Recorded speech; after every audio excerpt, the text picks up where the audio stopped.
modalities in general for blood cancers before we go into stem cell transplantation? What are the treatment modalities you challenge blood cancer or hematological malignancy before moving to a stem cell transplantation?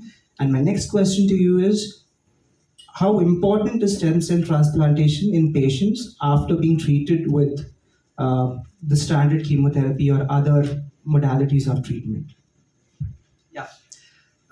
So I think this is a very extensive discussion on this aspect, but I'll try to summarize that the treatment involves in the two aspects. So one, you bring the disease into the control.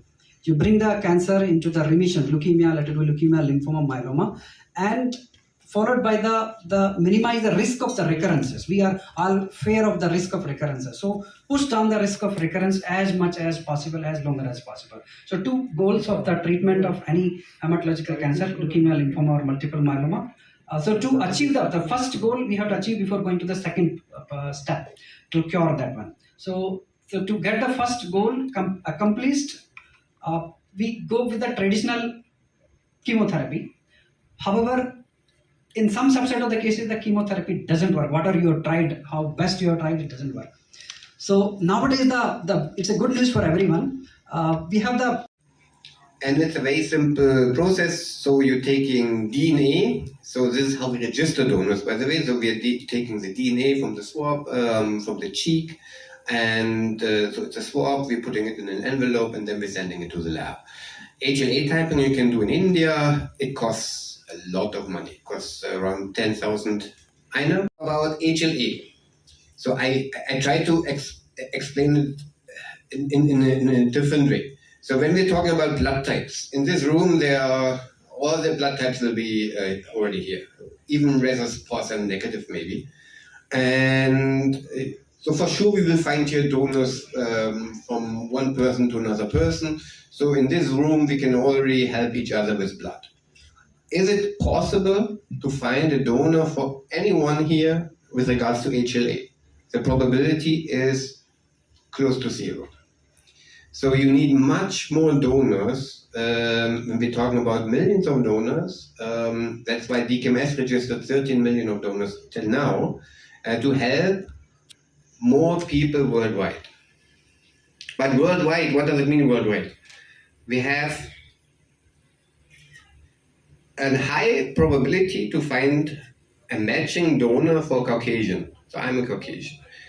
But the HLA is connected to the ethnicity, and it plays also a very important role how diverse HLA is. And India has a specific ethnicity, so North India, South India, West Bengal, which is not represented or underrepresented in the worldwide database.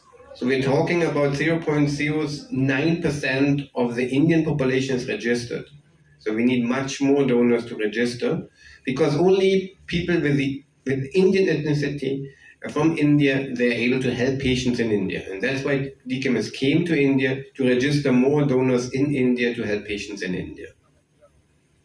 So you answered two of my questions. One question was, why do we need to have a diverse pool of donors in the country? And secondly was precisely the question, why did DKMS come to India?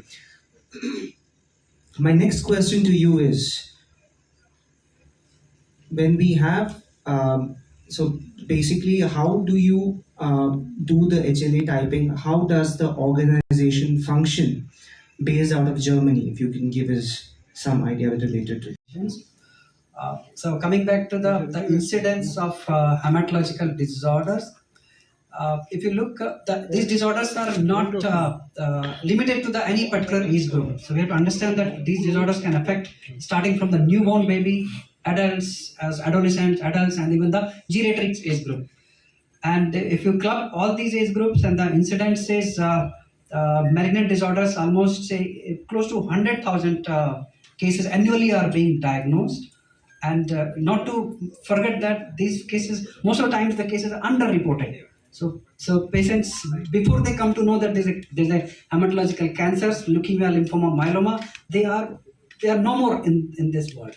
So this is underrepresentation, what I may say. as you mentioned, that even the third common among the global aspects, it's a third. India belongs to the third, but I feel it may be the top because of underreporting of the cases. So, yeah.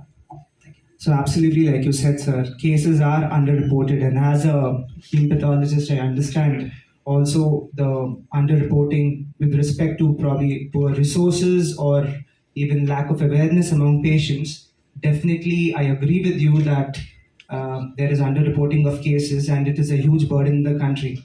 And any age group of people, from an adolescent, in fact, it can start from the embryonic age, from the embryonic stage, and then infants, children, adults, and all age groups. I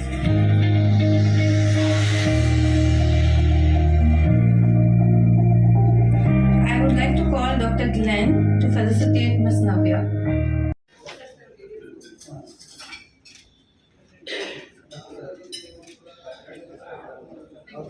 No.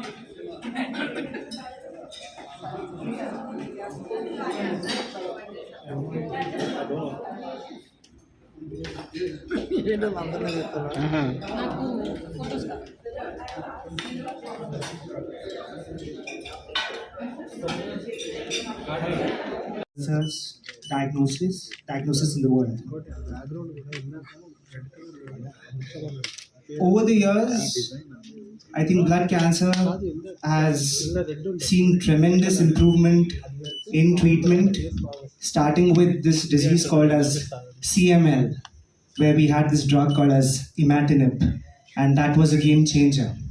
And over years, we've had multiple targeted therapies, immunotherapies, but in a major subset of patients, bone marrow transplant or stem cell transplant is imperative for disease-free survival. Person to get a second life. Thank you. So, ladies and gentlemen, finding a stem cell match, as you all know, for a blood cancer and blood disorder patient is a very, very rare event. And the chances are one.